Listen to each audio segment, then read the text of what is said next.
સામાજિક અને રાજકીય રીતે એક વિચાર ગુજરાતના લોકોમાં ભેદભાવ મોટા પ્રમાણમાં કરી રહ્યો છે. ખેતી, ગામ અને નગર આનો એક સમાન અધિકાર હોય. એ અધિકાર માટે કૃષક આંદોલન કરવા તરફ જઈ રહ્યા છે. ઉદ્યોગો જેટલું જ ખેતીને અને મહાનગર જેટલું નગરને અને ગામડાઓને અધિકાર મળવો જોઈએ. આ અમારી વાત છે.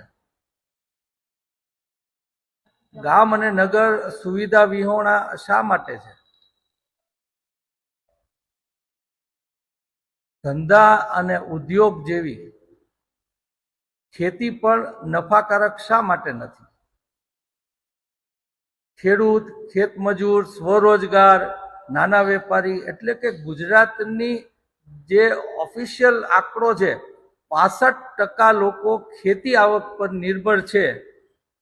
તેઓને સમાન અધિકાર નથી મળી રહી. સુવિધા વગરના નગરો અને ગામડાઓ અને તેની મુખ્ય આવક ખેતી ઉપર આધારિત હોય છે. અને ખેતી નફાકારક ન હોવાને કારણે શહેરીકરણ વધી રહ્યું છે.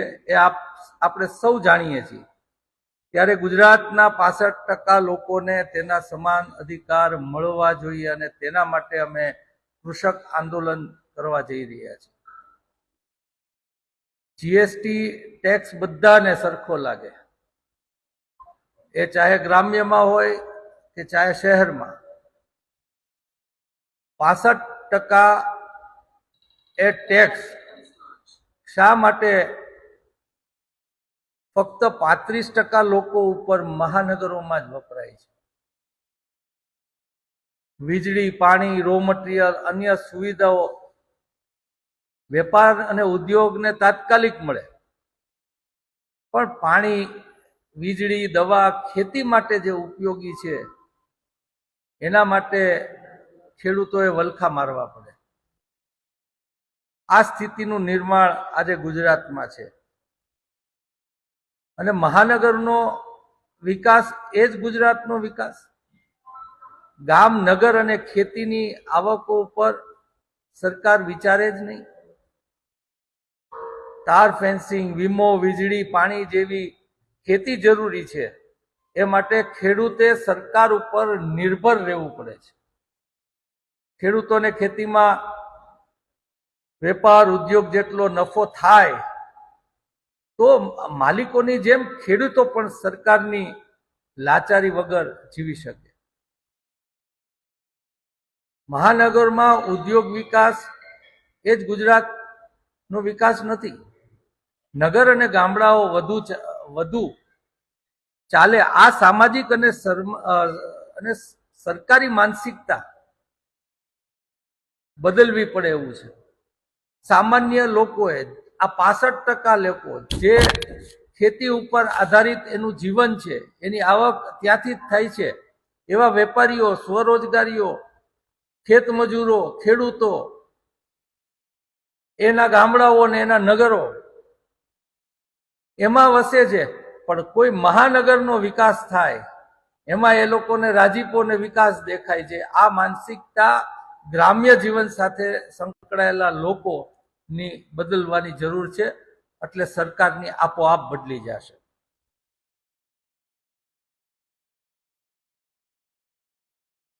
અમદાવાદનો રિવરફ્રન્ટ હોય, રાજકોટનું ઇન્ટરનેશનલ એરપોર્ટ હોય, સુરતના ઓવરબ્રિજ હોય, ગાંધીનગરનું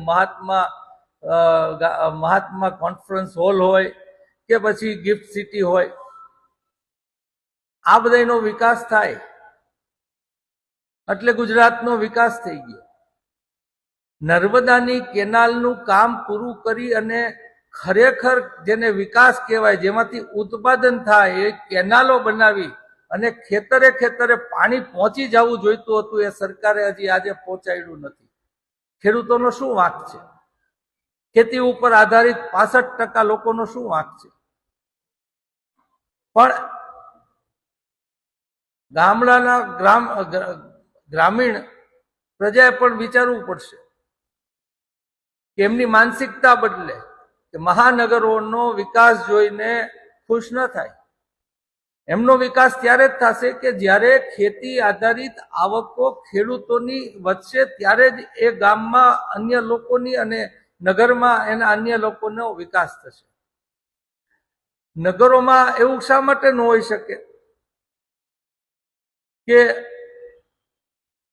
ત્યાં મોટા થિયેટરો હોય, મલ્ટીપ્લેક્સ હોય, મોલ હોય, સ્પોર્ટ્સ એકેડમી હોય, સારી હોસ્પિટલો હોય? આવું શા માટે નથી થતું?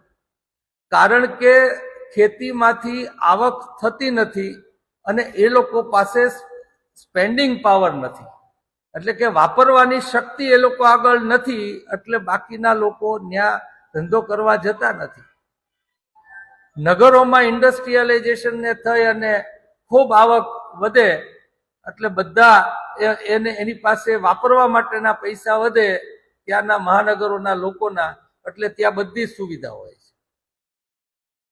માટે આ લોકશાહી છે અને લોકશાહીમાં મોટી સંખ્યામાં લોકો ભેગા થઈ અને એનો અધિકાર માગે તો ભલભલી સરકાર હોય કે ગમે એવો ચમરબંધી નેતા હોય, એની તેવડ નથી કે એની અવગણના કરી શકે.